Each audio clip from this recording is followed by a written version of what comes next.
Part 2. 1.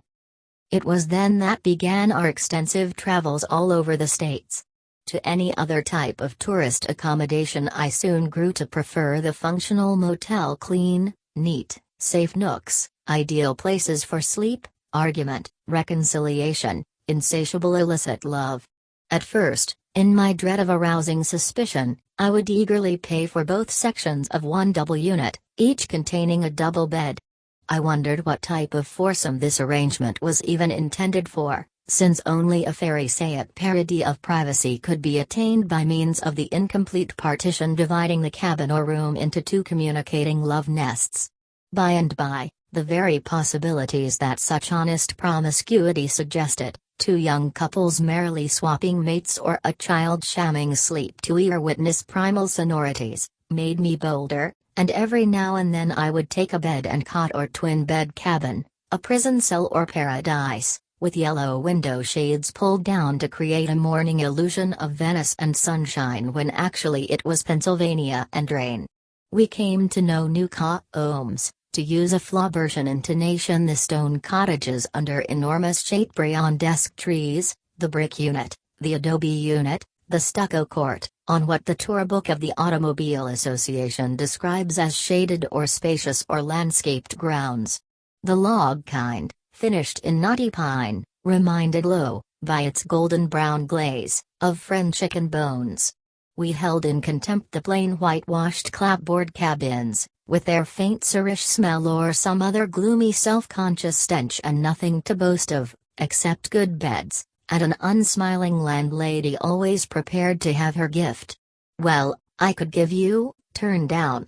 New homes, this is royal fun, the would-be enticements of their repetitious names, all those Sunset Motels, U-Beam Cottages, Hillcrest Courts, Pine View Courts, Mountain View Courts, Skyline Courts, Park Plaza Courts, Green Acres, Max Courts.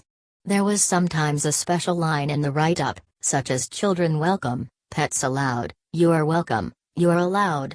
The baths were mostly tiled showers, with an endless variety of spouting mechanisms, but with one definitely non-Laodicean characteristic in common, a propensity, while in use, to turn instantly beastly hot or blindingly cold upon you, depending on whether your neighbor turned on his cold or his hot to deprive you of a necessary complement in the shower you had so carefully blended.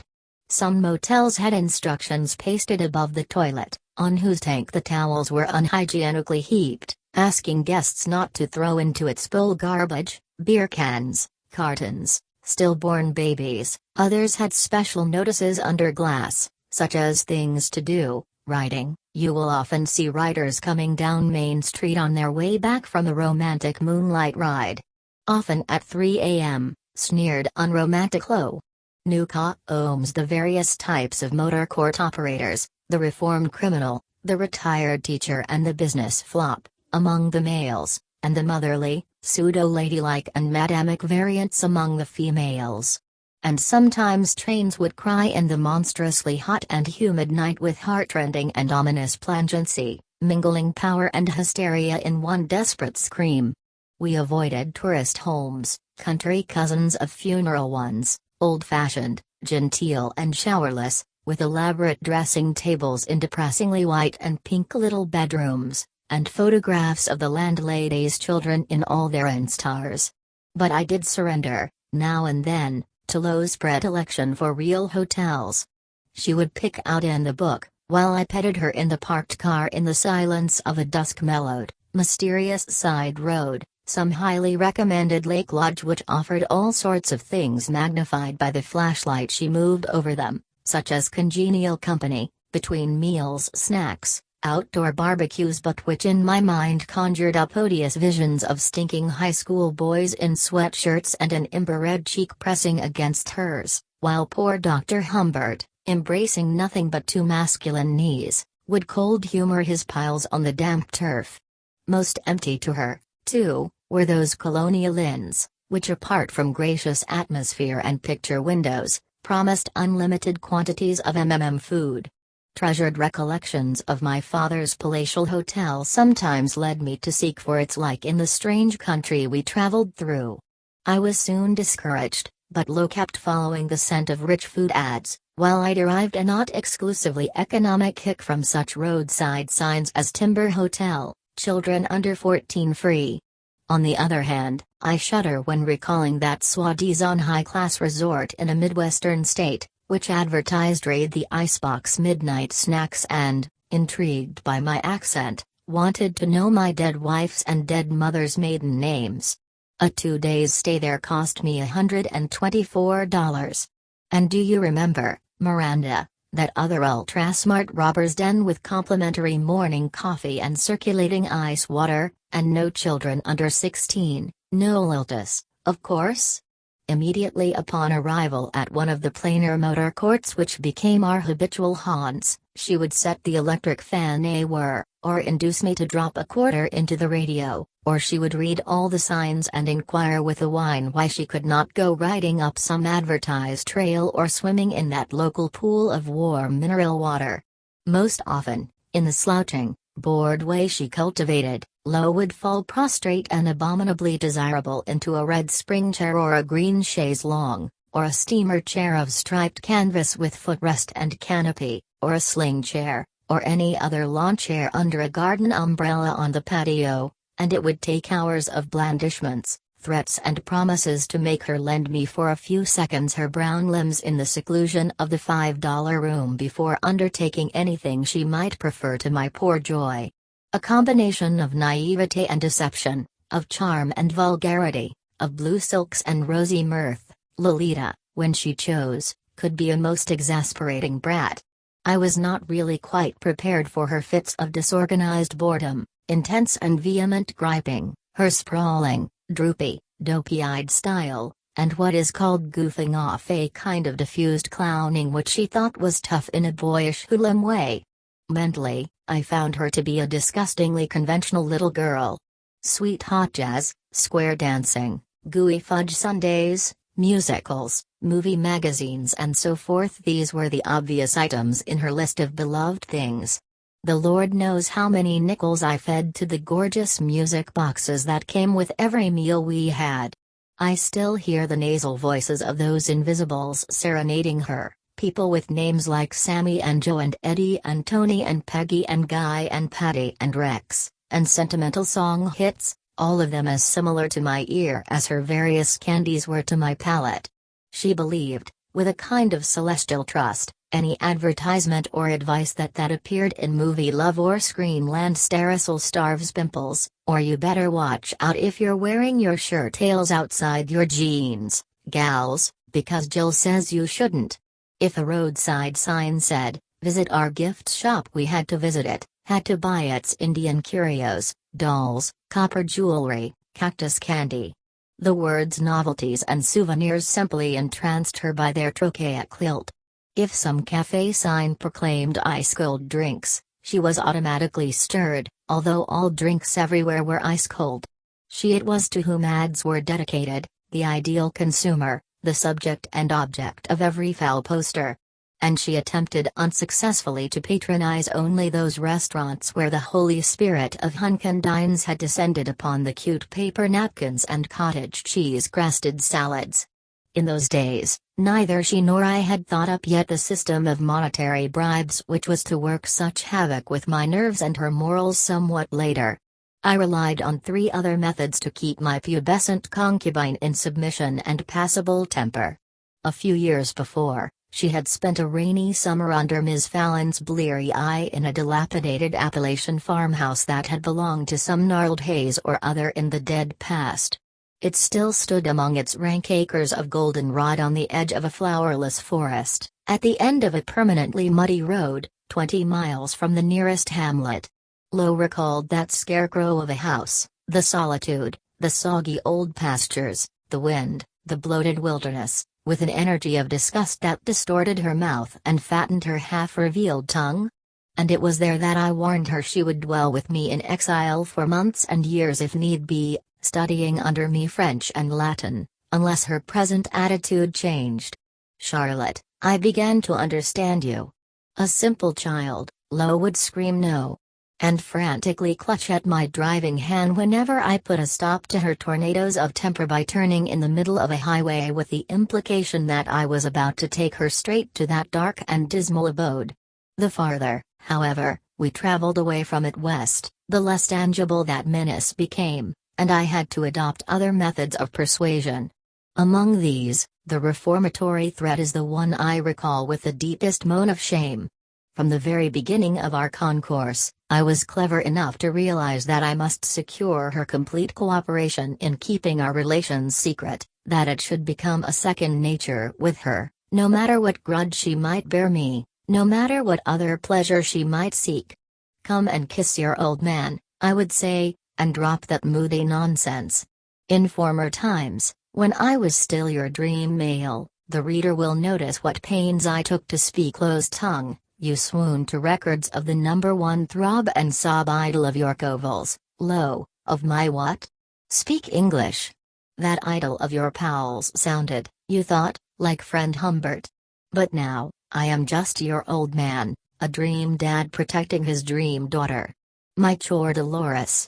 I want to protect you, dear, from all the horrors that happen to little girls in coal sheds and alleyways, and alas, comme vous le savez trop bien, ma gentille. In the blueberry woods during the bluest of summers. Through thick and thin I will still stay your guardian, and if you are good, I hope a court may legalize that guardianship before long. Let us, however, forget Dolores Haze, so-called legal terminology that accepts as rational the term lewd and lascivious cohabitation. I am not a criminal sexual psychopath taking indecent liberties with a child. The rapist was Charlie Holmes, I am the therapist, a matter of nice spacing in the way of distinction. I am your datum, lo. Look, I've a learned book here about young girls. Look, darling, what it says. I quote, the normal girl normal, mark you the normal girl is usually extremely anxious to please her father. She feels in him the forerunner of the desired elusive male, elusive is good, by Polonius. The wise mother, and your poor mother would have been wise, had she lived, will encourage a companionship between father and daughter, realizing excuse the corny style that the girl forms her ideals of romance and of men from her association with her father. Now, what association does this cheery book mean and recommend? I quote again. Among Sicilians, sexual relations between a father and his daughter are accepted as a matter of course, and the girl who participates in such relationship is not looked upon with disapproval by the society of which she is part. I'm a great admirer of Sicilians, fine athletes, fine musicians, fine upright people, lo, and great lovers. But let's not digress. Only the other day we read in the newspapers some bunkum about a middle-aged morals offender who pleaded guilty to the violation of the Mann Act and to transporting a 9-year-old girl across state lines for immoral purposes, whatever these are. Dolores darling. You are not 9 but almost 13, and I would not advise you to consider yourself my cross-country slave, and I deplore the Mann Act as lending itself to a dreadful pun. The revenge that the gods of semantics take against tight-zippered Philistines. I am your father, and I am speaking English, and I love you. Finally, let us see what happens if you, a minor, accused of having impaired the morals of an adult in a respectable inn, what happens if you complain to the police of my having kidnapped and raped you? Let us suppose they believe you. A minor female, who allows a person over 21 to know her carnally, involves her victim into statutory rape, or second-degree sodomy, depending on the technique, and the maximum penalty is 10 years. So, I go to jail. Okay. I go to jail. But what happens to you, my orphan? Well, you are luckier. You become the ward of the Department of Public Welfare, which I am afraid sounds a little bleak. A nice grim matron of the Miss Fallon type, but more rigid and not a drinking woman, will take away your lipstick and fancy clothes. No more gadding about. I don't know if you have ever heard of the laws relating to dependent, neglected, incorrigible and delinquent children. While I stand gripping the bars, you, happy neglected child, will be given a choice of various dwelling places, all more or less the same: the correctional school, the reformatory, the juvenile detention home, or one of those admirable girls' protectories where you knit things, and sing hymns, and have rancid pancakes on Sundays. You will go there, Lolita, my Lolita. This Lolita will leave plainer words: if we two are found out, you will be analyzed and institutionalized, my pet, say tout.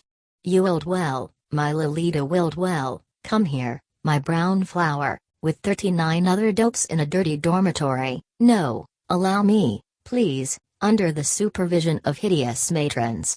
This is the situation, this is the choice. Don't you think that under the circumstances Dolores Haze had better stick to her old man? By rubbing all this in, I succeeded in terrorizing Lo, who despite a certain brash alertness of manner and spurts of wit was not as intelligent a child as her IQ might suggest. But if I managed to establish that background of shared secrecy and shared guilt, I was much less successful in keeping her in good humor. Every morning during our year-long travels I had to devise some expectation, some special point in space and time for her to look forward to, for her to survive till bedtime. Otherwise, deprived of a shaping and sustaining purpose, the skeleton of her day sagged and collapsed. The object in view might be anything: a lighthouse in Virginia, a natural cave in Arkansas converted to a cafe, a collection of guns and violins somewhere in Oklahoma, a replica of the Grotto of Lourdes in Louisiana, shabby photographs of the Bonanza mining period in the local museum of a Rocky Mountains resort, anything whatsoever, but it had to be there, in front of us, like a fixed star, although as likely as not Lo would feign gagging as soon as we got to it. By putting the geography of the United States into motion, I did my best for hours on end to give her the impression of going places, of rolling on to some definite destination, to some unusual delight. I have never seen such smooth amiable roads as those that now radiated before us, across the crazy quilt of 48 states. Voraciously we consumed those long highways, in rapt silence we glided over their glossy black dance floors. Not only had Lo no eye for scenery, but she furiously resented my calling her attention to this or that enchanting detail of landscape, which I myself learned to discern only after being exposed for quite a time to the delicate beauty ever present in the margin of our undeserving journey. By a paradox of pictorial thought, the average lowland North American countryside had at first seemed to me something I accepted with a shock of amused recognition because of those painted oilcloths which were imported from America in the old days to be hung above washstands in Central European nurseries, and which fascinated a drowsy child at bedtime with the rustic green views they depicted: opaque curly trees, a barn, cattle, a brook, the dull white of vague orchards in bloom, and perhaps a stone fence or hills of greenish gouache. But gradually the models of those elementary rusticities became stranger and stranger to the eye, the nearer I came to know them. Beyond the tilled plain, beyond the toy roofs, there would be a slow suffusion of inutile loveliness, a low sun in a platinum haze with a warm, peeled beach tinge pervading the upper edge of a two-dimensional, dove-gray cloud fusing with the distant amorous mist. There might be a line of space trees silhouetted against the horizon, and hot still noons above a wilderness of clover, and clawed lowland clouds inscribed remotely into misty azure with only their cumulus part conspicuous against the neutral swoon of the background. Or again, it might be a stern El Greco horizon, pregnant with inky rain, and a passing glimpse of some mummy-necked farmer, and all around alternating strips of quicksilverish water and harsh green corn, the whole arrangement opening like a fan, somewhere in Kansas.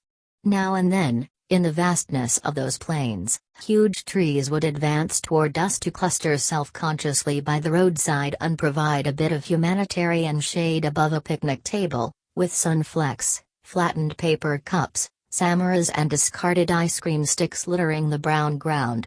A great user of roadside facilities, my unfastidious Lo would be charmed by toilet signs, guys, gals, John, Jane, Jack, Jill and even Buck Stows. While lost in an artist's dream, I would stare at the honest brightness of the gasoline paraphernalia against the splendid green of oaks, or at a distant hill scrambling out scarred but still untamed from the wilderness of agriculture that was trying to swallow it.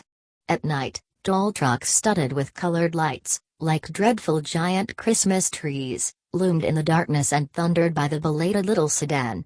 And again next day a thinly populated sky, losing its blue to the heat, would melt overhead, and Lo would clamor for a drink, and her cheeks would hollow vigorously over the straw, and the car inside would be a furnace when we got in again, and the road shimmered ahead, with the remote car changing its shape mirage-like in the surface glare, and seeming to hang for a moment, old-fashionedly square and high, in the hot haze.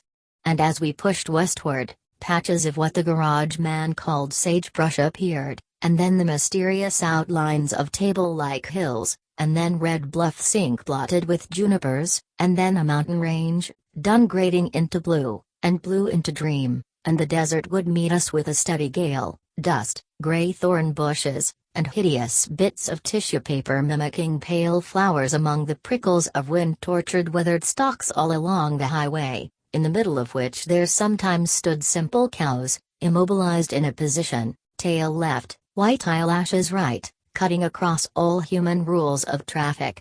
My lawyer has suggested I give a clear, frank account of the itinerary we followed, and I suppose I have reached here a point where I cannot avoid that chore. Roughly, during that mad year, August 1947 to August 1948, our route began with a series of wiggles and whirls in New England, then meandered south, up and down, east and west, dipped deep into Squanapay-Dixieland, avoided Florida because the Farlows were there, veered west, zigzagged through corn belts and cotton belts. This is not too clear, I am afraid, Clarence, but I did not keep any notes, and have at my disposal only an atrociously crippled tour book in 3 volumes, almost a symbol of my torn and tattered past, in which to check these recollections, crossed and recrossed the Rockies, straggled through southern deserts where we wintered, reached the Pacific, turned north through the pale lilac fluff of flowering shrubs along forest roads, almost reached the Canadian border, and proceeded east, across good lands and bad lands, back to agriculture on a grand scale, avoiding, despite Little Lo's strident remonstrations, Little Lo's birthplace, in a corn, coal and hog producing area, and finally returned to the fold of the East, petering out in the college town of Beardsley. 2. Now, in perusing what follows, the reader should bear in mind not only the general circuit as adumbrated above, with its many-sided trips and tourist traps, secondary circles and skittish deviations, but also the fact that far from being an indolent partie de plaisir, our tour was a hard, twisted, teleological growth, whose sole raison d'etre, these French clichés are symptomatic, was to keep my companion in passable humor from kiss to kiss. Thumbing through that battered tour book, I dimly evoke that magnolia garden in a southern state which cost me $4 and which, according to the ad in the book, you must visit for 3 reasons, because John Galsworthy, a stone-dead writer of sorts, acclaimed it as the world's fairest garden, because in 1900 Baedeker's guide had marked it with a star, and finally, because... Oh, reader, my reader, guess. Because children, and by Jingo was not my Lolita a child, will walk starry-eyed and reverently through this foretaste of heaven, drinking in beauty that can influence a life. Not mine, said Grimlow, and settled down on a bench with the fillings of 2 Sunday papers in her lovely lap. We passed and repassed through the whole gamut of American roadside restaurants, from the lowly Eat with its deer head, dark trace of long-tiered inner canthus, humorous picture postcards of the posterior curort type, impaled guest checks, life-savers, sunglasses, Adman visions of celestial Sundays, 1/2 of a chocolate cake under glass, and several horribly experienced flies zigzagging over the sticky sugar pour on the ignoble counter, and all the way to the expensive place with the subdued lights, preposterously poor table linen, inept waiters, ex-convicts or college boys, the roan back of a screen actress, the sable eyebrows of her male of the moment, and an orchestra of zoot suiters with trumpets. We inspected the world's largest stalagmite in a cave where 3 southeastern states have a family reunion, admission by age, adults $1, pubescents 60 cents. A granite obelisk commemorating the Battle of Blue Licks, with old bones and Indian pottery in the museum nearby, low a dime, very reasonable. The present log cabin boldly simulating the past log cabin where Lincoln was born. A boulder, with a plaque, in memory of the author of Trees, by now we are in Poplar Cove, North Carolina, reached by what my kind, tolerant, usually so restrained tour book angrily calls a very narrow road, poorly maintained, to which, though no Kilmerite, I subscribe. From a hired motorboat operated by an elderly, but still repulsively handsome white Russian, a baron they said, Lowe's palms were damp, the little fool, who had known in California good old Maximovich and Valeria, we could distinguish the inaccessible millionaire's colony on an island, somewhere off the Georgia coast. We inspected further, a collection of European hotel picture postcards in a museum devoted to hobbies at a Mississippi resort, where with a hot wave of pride I discovered a colored photo of my father's Mrana, its striped awnings, its flag flying above the retouched palm trees. "So what?" said Lou, squinting at the bronzed owner of an expensive car who had followed us into the hobby house. Relics of the cotton era. A forest in Arkansas and, on her brown shoulder, a raised purple-pink swelling, the work of some gnat, which I eased of its beautiful transparent poison between my long thumbnails and then sucked till I was gorged on her spicy blood. Bourbon Street, in a town named New Orleans, whose sidewalks, said the tour book, may, I liked the may, feature entertainment by pickaninnies who will even better, tap dance for pennies, what fun, while its numerous small and intimate nightclubs are thronged with visitors, naughty. Collections of frontier lore. Antebellum homes with iron trellis balconies and hand-worked stairs, the kind down which movie ladies with sun-kissed shoulders run in rich technicolor, holding up the fronts of their flounced skirts with both little hands in that special way, and the devoted negress shaking her head on the upper landing. The Menninger Foundation, a psychiatric clinic, just for the heck of it. A patch of beautifully eroded clay, and yucca blossoms, so pure, so waxy, but lousy with creeping white flies. Independence, Missouri, the starting point of the old Oregon Trail, and Abilene, Kansas, the home of the Wild Bill Something Rodeo. Distant mountains. Near mountains. More mountains, bluish beauties never attainable, or ever turning into inhabited hill after hill, southeastern ranges, altitudinal failures as Alps go, heart and sky-piercing snow-veined gray colossi of stone, relentless peaks appearing from nowhere at a turn of the highway, timbered enormities, with a system of neatly overlapping dark firs, interrupted in places by pale puffs of aspen, pink and lilac formations, pharaonic, phallic, too prehistoric for words, blasé low, buttes of black lava, early spring mountains with young elephant lanugo along their spines, end of the summer mountains, all hunched up, their heavy Egyptian limbs folded under folds of tawny moth-eaten blush, oatmeal hills, flecked with green round oaks, a last rufous mountain with a rich rug of lucerne at its foot.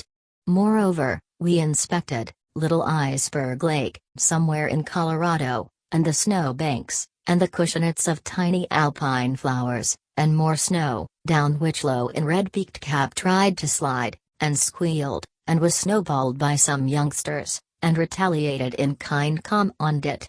Skeletons of burned aspens, patches of spired blue flowers. The various items of a scenic drive. Hundreds of scenic drives, thousands of bear creeks, soda springs, painted canyons. Texas, a drought-struck plain.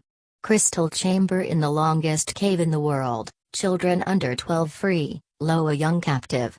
A collection of a local lady's homemade sculptures, closed on a miserable Monday morning, dust, wind, witherland. Conception Park, in a town on the Mexican border which I dared not cross. There and elsewhere, hundreds of gray hummingbirds in the dusk, probing the throats of dim flowers. Shakespeare, a ghost town in New Mexico, where Badman Russian Bill was colorfully hanged 70 years ago. Fish hatcheries. Cliff dwellings. The Mummy of a Child, Florentine B's Indian contemporary. Our 20th Hell's Canyon. Our 50th Gateway to Something or Other. Fighty that tour book, the cover of which had been lost by that time. A tick in my groin. Always the same three old men, in hats and suspenders, idling away the summer afternoon under the trees near the public fountain. A hazy blue view beyond railings on a mountain pass, and the backs of a family enjoying it, with low, in a hot, happy, wild, intense, hopeful, hopeless whisper. Look, them crystals, please, let's talk to them, please let's talk to them, reader exclamation mark please. I'll do anything you want, oh, please. Indian ceremonial dances, strictly commercial. Art, American Refrigerator Transit Company. Obvious Arizona, Pueblo dwellings, Aboriginal pictographs, a dinosaur track in a desert canyon, printed there 30 million years ago, when I was a child. A lanky, 6-foot, pale boy with an active Adam's apple, ogling low and her orange-brown bare midriff, which I kissed 5 minutes later. Jack. Winter in the desert, spring in the foothills, almonds in bloom. Reno, a dreary town in Nevada, with a nightlife said to be cosmopolitan and mature. A winery in California, with a church built in the shape of a wine barrel. Death Valley. Scotty's Castle. Works of art collected by one Rogers over a period of years. The ugly villas of handsome actresses. R. L. Stevenson's footprint on an extinct volcano. Mission Dolores, good title for book. Surf-carved sandstone festoons. A man having a lavish epileptic fit on the ground in Russian Gulch State Park. Blue Crater Lake. A fish hatchery in Idaho and the state penitentiary. Somber Yellowstone Park and its colored hot springs, baby geysers, rainbows of bubbling mud, symbols of my passion. A herd of antelopes in a wildlife refuge. Our 100th Cavern, adults $1, Lolita 50 cents. A chateau built by a French marquis in Nd. The Corn Palace in Asti, and the huge heads of presidents carved in towering granite. The bearded woman read our jingle and now she is no longer single. A zoo in Indiana where a large troop of monkeys lived on concrete replica of Christopher Columbus' flagship. Billions of dead, or half-dead, fish-smelling mayflies in every window of every eating place all along a dreary sandy shore. Fat gulls on big stones as seen from the fairy city of Sheboygan, whose brown woolly smoke arched and dipped over the green shadow it cast on the aquamarine lake. A motel whose ventilator pipe passed under the city sewer. Lincoln's home, largely spurious, with parlor books and period furniture that most visitors reverently accepted as personal belongings. We had rows, minor and major.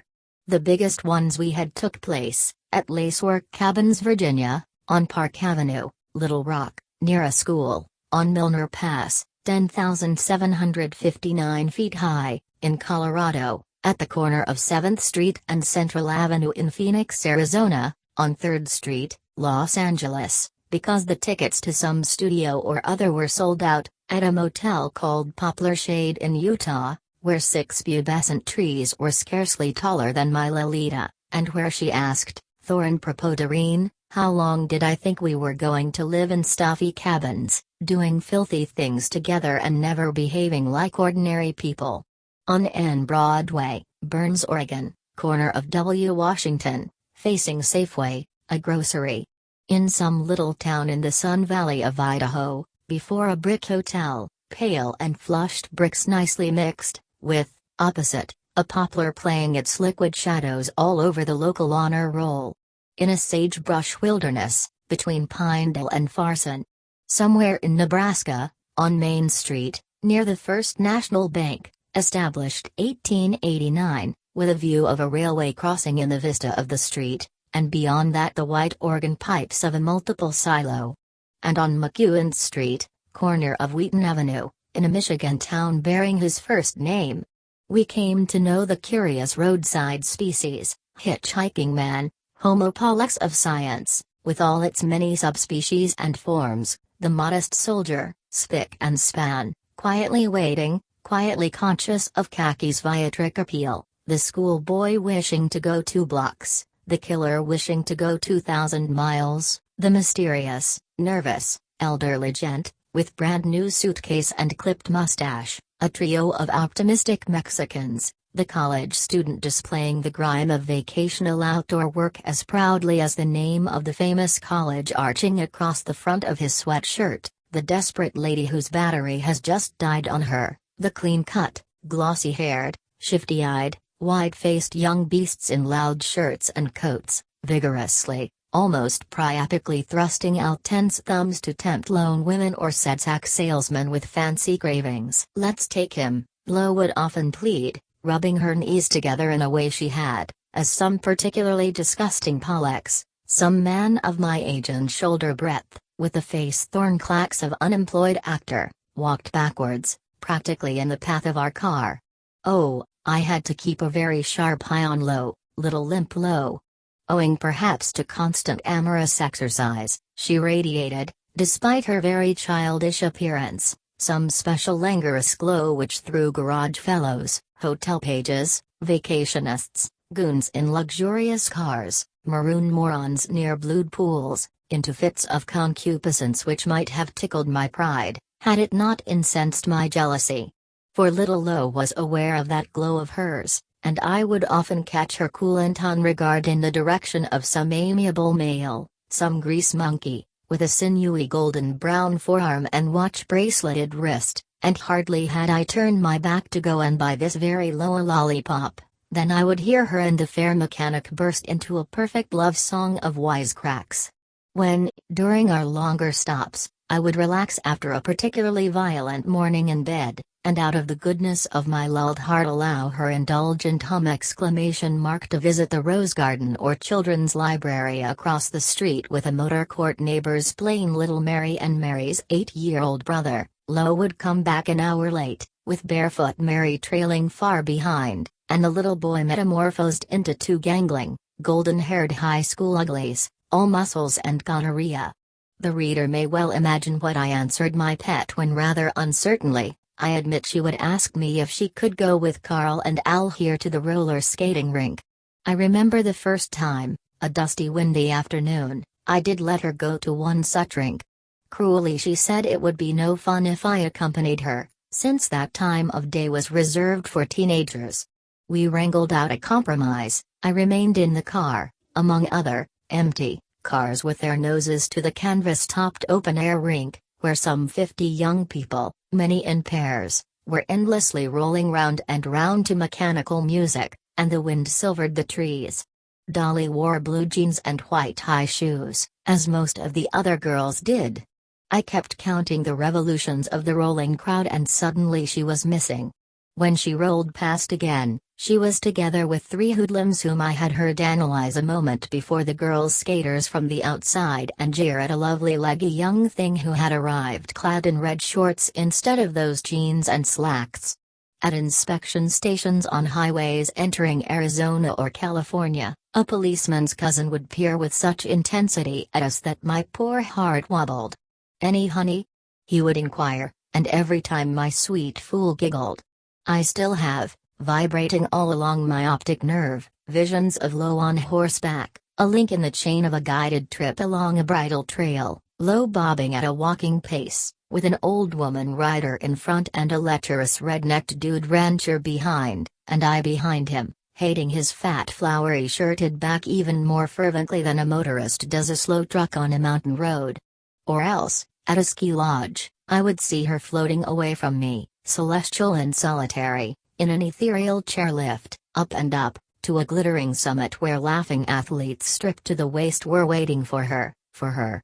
In whatever town we stopped I would inquire, in my polite European way, anent the whereabouts of natatoriums, museums, local schools, the number of children in the nearest school and so forth, and at school bus time, smiling and twitching a little, I discovered the stick nervux because Cruello was the first to mimic it. I would park at a strategic point, with my vagrant schoolgirl beside me in the car, to watch the children leave school, always a pretty sight. This sort of thing soon began to bore my so easily bored Lolita, and, Having a childish lack of sympathy for other people's whims, she would insult me and my desire to have her caress me while blue-eyed little brunettes in blue shorts, copperheads in green boleros, and blurred boyish blondes in faded slacks passed by in the sun. As a sort of compromise, I freely advocated whenever and wherever possible the use of swimming pools with other girl children. She adored brilliant water and was a remarkably smart diver. Comfortably robed, I would settle down in the rich post-meridian shade after my own demure dip, and there I would sit, with a dummy book or a bag of bonbons, or both, or nothing but my tingling glands, and watch her gambol, rubber-capped, bepearled, smoothly tanned, as glad as an ad, in her trim-fitted satin pants and shirred bra. Pubescent sweetheart! How smugly would I marvel that she was mine, mine, mine, and revise the recent matitudinal swoon to the moan of the morning doves, and devise the late afternoon one, and slitting my sun-speared eyes, compare Lolita to whatever other nymphets parsimonious chance collected around her for my anthological delectation and judgment, and today, putting my hand on my ailing heart, I really do not think that any of them ever surpassed her in desirability, or if they did, it was so 2 or 3 times at the most, in a certain light, with certain perfumes blended in the air, once in the hopeless case of a pale Spanish child, the daughter of a heavy-jawed nobleman, and another time Mace G. de Vig. Naturally, I had to be always wary, fully realizing, in my lucid jealousy, the danger of those dazzling romps. I had only to turn away for a moment to walk, say, a few steps in order to see if our cabin was at last ready after the morning change of linen, and lo and behold, upon returning, I would find the former, Layux Perdu, dipping and kicking her long-toed feet in the water on the stone edge of which she lolled, while, on either side of her, there crouched a brun adolescent whom her russet beauty and the quicksilver in the baby folds of her stomach were sure to cause to say Torridro Baudelaire in recurrent dreams for months to come. I tried to teach her to play tennis so we might have more amusements in common, but although I had been a good player in my prime, I proved to be hopeless as a teacher, and so, in California, I got her to take a number of very expensive lessons with a famous coach, a husky, wrinkled old-timer, with a harem of ball boys. He looked an awful wreck off the court, but now and then, when, in the course of a lesson, to keep up the exchange, he would put out as it were an exquisite spring blossom of a stroke and twang the ball back to his pupil, that divine delicacy of absolute power made me recall that, 30 years before, I had seen him in Cannes demolish the great Humbert. Until she began taking those lessons, I thought she would never learn the game. On this or that hotel court I would drill low, and try to relive the days when in a hot gale, a days of dust, and queer lassitude, I fed ball after ball to gay, innocent, elegant Annabelle, gleam of bracelet, pleated white skirt, black velvet hair band. With every word of persistent advice I would only augment Lo's sullen fury. To our games, oddly enough, she preferred, at least, before we reached California, formless pat ball approximations, more ball hunting than actual play with a wispy, weak, wonderfully pretty in an age gauche way coeval. A helpful spectator, I would go up to that other child, and inhale her faint musky fragrance as I touched her forearm and held her knobby wrist, and push this way or that her cool thigh to show her the backhand stance. In the meantime, Lo, bending forward, would let her sunny brown curls hang forward as she stuck her racket, like a cripple's stick, into the ground and emitted a tremendous suck of disgust at my intrusion. I would leave them to their game and look on, comparing their bodies in motion, a silk scarf round my throat. This was in South Arizona, I think, and the days had a lazy lining warmth. An awkward Lo would slash at the ball and miss it, and curse, and send a simulacrum of a serve into the net, and show the wet glistening young down of her armpit as she brandished her racket in despair, and her even more insipid partner would dutifully rush out after every ball, and retrieve none, but both were enjoying themselves beautifully, and in clear ringing tones kept the exact score of their ineptitudes all the time. One day, I remember, I offered to bring them cold drinks from the hotel, and went up the gravel path, and came back with 2 tall glasses of pineapple juice, soda and ice, and then a sudden void within my chest made me stop as I saw that the tennis court was deserted. I stooped to set down the glasses on a bench and for some reason, with a kind of icy vividness, saw Charlotte's face in depth, and I glanced around, and noticed Lo in white shorts receding through the speckled shadow of a garden path in the company of a tall man who carried 2 tennis rackets. I sprang after them, but as I was crashing through the shrubbery, I saw, in an alternate vision, as if life's course constantly branched, Lo, in slacks, and her companion, in shorts, trudging up and down a small weedy area, and beating bushes with their rackets in listless search for their last lost ball. I itemized these sunny nothings mainly to prove to my judges that I did everything in my power to give my Lolita a really good time. How charming it was to see her, a child herself, showing another child some of her few accomplishments, such as for example a special way of jumping rope.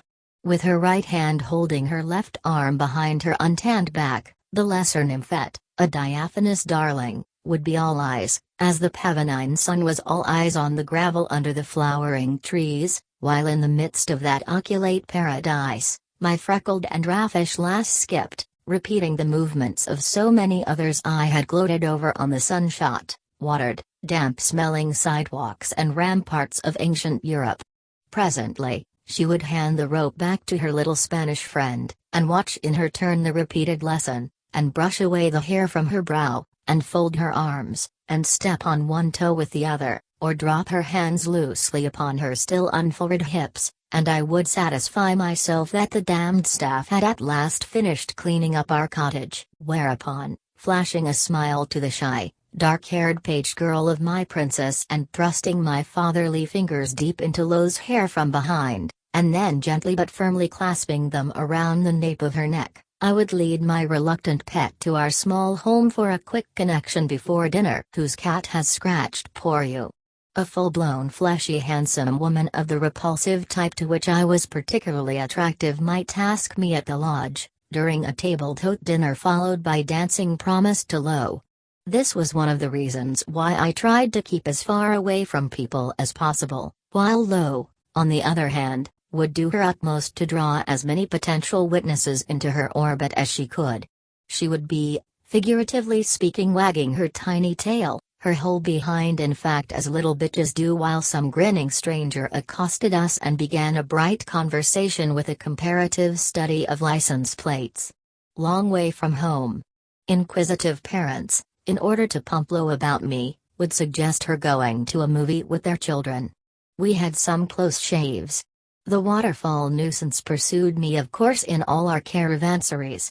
But I never realized how wavery their wall substance was until one evening, after I had loved too loudly, a neighbor's masculine cough filled the pause as clearly as mine would have done, and next morning as I was having breakfast at the milk bar, Lo was a late sleeper, and I liked to bring her a pot of hot coffee in bed. My neighbor of the eve, an elderly fool wearing plain glasses on his long virtuous nose and a convention badge on his lapel, somehow managed to rig up a conversation with me, in the course of which he inquired if my missus was like his missus, a rather reluctant get-upper when not on the farm, and had not the hideous danger I was skirting almost suffocated me. I might have enjoyed the odd look of surprise on his thin-lipped weather-beaten face when I dryly answered, as I slithered off my stool, that I was thank God a widower. How sweet it was to bring that coffee to her, and then deny it until she had done her morning duty. And I was such a thoughtful friend, such a passionate father, such a good pediatrician, attending to all the wants of my little auburn brunette Spotty. My only grudge against nature was that I could not turn my Lolita inside out and apply voracious lips to her young matrix, her unknown heart, her nacreous liver, the sea grapes of her lungs, her comely twin kidneys. On especially tropical afternoons, in the sticky closeness of the siesta, I liked the cool feel of armchair leather against my massive nakedness as I held her in my lap. There she would be, a typical kid picking her nose while engrossed in the lighter sections of a newspaper, as indifferent to my ecstasy as if it were something she had sat upon, a shoe, a doll, the handle of a tennis racket, and was too indolent to remove. Her eyes would follow the adventures of her favorite strip characters. There was one well-drawn sloppy Bobby Soxer, with high cheekbones and angular gestures, that I was not above enjoying myself. She studied the photographic results of head-on collisions. She never doubted the reality of place, time, and circumstance alleged to match the publicity pictures of naked Thade beauties, and she was curiously fascinated by the photographs of local brides, some in full wedding apparel, holding bouquets and wearing glasses. A fly would settle and walk in the vicinity of her navel or explore her tender pale areolas. She tried to catch it in her fist, Charlotte's method, and then would turn to the column "Let's explore your mind." Let's explore your mind. Would sex crimes be reduced if children obeyed a few don'ts? Don't play around public toilets. Don't take candy or rides from strangers. If picked up, mark down the license of the car. And the brand of the candy, I volunteered. She went on, her cheek, recedent, against mine, pursuant, and this was a good day, Mark, oh reader. If you don't have a pencil, but are old enough to read, we, I quoted, medieval mariners, have placed in this bottle if, she repeated, you don't have a pencil, but are old enough to read and write. This is what the guy means, isn't it? You dope equals scratch the number somehow on the roadside. With your little claws, Lolita. She had entered my world, umber and black Humberland, with rash curiosity. She surveyed it with a shrug of amused distaste, and it seemed to me now that she was ready to turn away from it with something akin to plain repulsion. Never did she vibrate under my touch, and a strident "what d'you think you are doing?" was all I got for my pains. To the wonderland I had to offer, my fool preferred the corniest movies, the most cloying fudge. To think that between a hamburger and a Humburger, she would invariably, with icy precision, plump for the former. There is nothing more atrociously cruel than an adored child. Did I mention the name of that milk bar I visited a moment ago? It was, of all things, the Frigid Queen. Smiling a little sadly, I dubbed her my frigid princess. She did not see the wistful joke. Oh, do not scowl at me, reader. I do not intend to convey the impression that I did not manage to be happy. Reader must understand that in the possession and thraldom of an nymphet the enchanted traveler stands, as it were, beyond happiness. For there is no other bliss on earth comparable to that of fondling a nymphet. It is hors concours, that bliss. It belongs to another class, another plane of sensitivity. Despite our tiffs, despite her nastiness, despite all the fuss and faces she made, and the vulgarity, and the danger, and the horrible hopelessness of it all, I still dwelled deep in my elected paradise, a paradise whose skies were the color of hell flames, but still a paradise. The able psychiatrist who studies my case, and whom by now Dr. Humbert has plunged, I trust, into a state of leporine fascination, is no doubt anxious to have me take Lolita to the seaside and have me find there, at last, the gratification of a lifetime urge, and release from the subconscious obsession of an incomplete childhood romance with the initial little Miss Lee. Well, comrade, let me tell you that I did look for a beach, though I also have to confess that by the time we reached its mirage of grey water, so many delights had already been granted me by my traveling companion that the search for a kingdom by the sea, a sublimated Riviera, or whatnot, far from being the impulse of the subconscious, had become the rational pursuit of a purely theoretical thrill. The angels knew it, and arranged things accordingly. A visit to a plausible cove on the Atlantic side was completely messed up by foul weather. A thick damp sky, muddy waves, a sense of boundless but somehow matter-of-fact mist. What could be further removed from the crisp charm, the sapphire occasion and rosy contingency of my Riviera romance? A couple of semi-tropical beaches on the Gulf, though bright enough, were starred and spattered by venomous beasties and swept by hurricane winds. Finally, on a Californian beach, facing the phantom of the Pacific, I hit upon some rather perverse privacy in a kind of cave whence you could hear the shrieks of a lot of Girl Scouts taking their first surf bath on a separate part of the beach, behind rotting trees, but the fog was like a wet blanket, and the sand was gritty and clammy, And Lo was all goose flesh and grit, and for the first time in my life I had as little desire for her as for a manatee. Perhaps, my learned readers may perk up if I tell them that even had we discovered a piece of sympathetic seaside somewhere, it would have come too late, since my real liberation had occurred much earlier, at the moment, in point of fact, when Annabel Haze, alias Dolores Lee, alias Lolita, had appeared tome, golden and brown, kneeling, looking up, on that shoddy veranda, in a kind of fictitious, dishonest, but eminently satisfactory seaside arrangement, although there was nothing but a second-rate lake in the neighborhood. So much for those special sensations, influence, if not actually brought about, by the tenets of modern psychiatry. Consequently, I turned away. I headed my Lolita away from beaches which were either too bleak when lone, or too populous when ablaze. However, in recollection, I suppose, of my hopeless hauntings of public parks in Europe, I was still keenly interested in outdoor activities and desirous of finding suitable playgrounds in the open where I had suffered such shameful privations. Here, too, I was to be thwarted. The disappointment I must now register, as I gently grade my story into an expression of the continuous risk and dread that ran through my bliss, should in no wise reflect on the lyrical, epic, tragic but never Arcadian American wilds. They are beautiful, heartrendingly beautiful, those wilds, with a quality of wide-eyed, unsung, innocent surrender that my lacquered, toy-bright Swiss villages and exhaustively lauded Alps no longer possess. Innumerable lovers have clipped and kissed on the trim turf of old wood mountainsides, on the inner spring moss, by a handy, hygienic rill, on rustic benches under the initial oaks, and in so many cabanes in so many beech forests. But in the wilds of America the open-air lover will not find it easy to indulge in the most ancient of all crimes and pastimes. Poisonous plants burn his sweetheart's buttocks, nameless insects sting his, sharp items of the forest floor prick his knees, insects hers, and all around there abides a sustained rustle of potential snakes K-G, of semi-extinct dragons while the crab-like seeds of ferocious flowers cling, in a hideous green crust, to gartered black sock and sloppy white sock alike. I am exaggerating a little.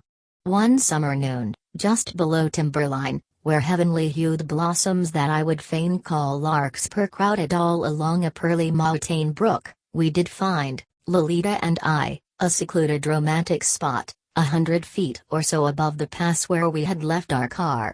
The slope seemed untrodden. A last panting pine was taking a well-earned breather on the rock it had reached. A marmot whistled at us and withdrew. Beneath the lap robe I had spread faux low, dry flowers crepitated softly. Venus came and went. The jagged cliff crowning the upper talus and a tangle of shrugs growing below us seemed to offer us protection from sun and man alike.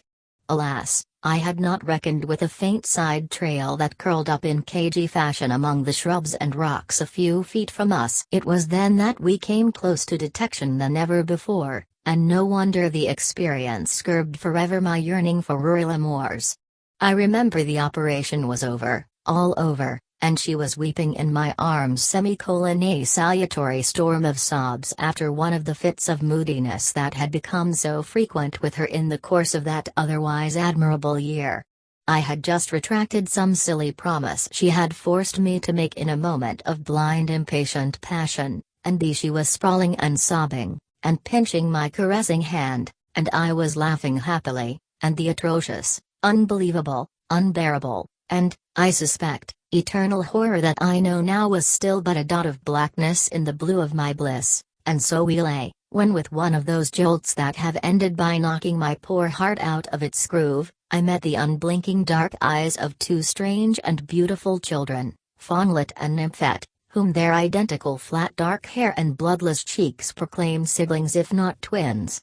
They stood crouching and gaping at us, both in blue playsuits, blending with the mountain blossoms. I plucked at the lap robe for desperate concealment, and within the same instant, something that looked like a polka-dotted pushball among the undergrowth a few paces away, went into a turning motion which was transformed into the gradually rising figure of a stout lady with a raven black bob, who automatically added a wild lily to her bouquet, while staring over her shoulder at us from behind her lovely carved bluestone children.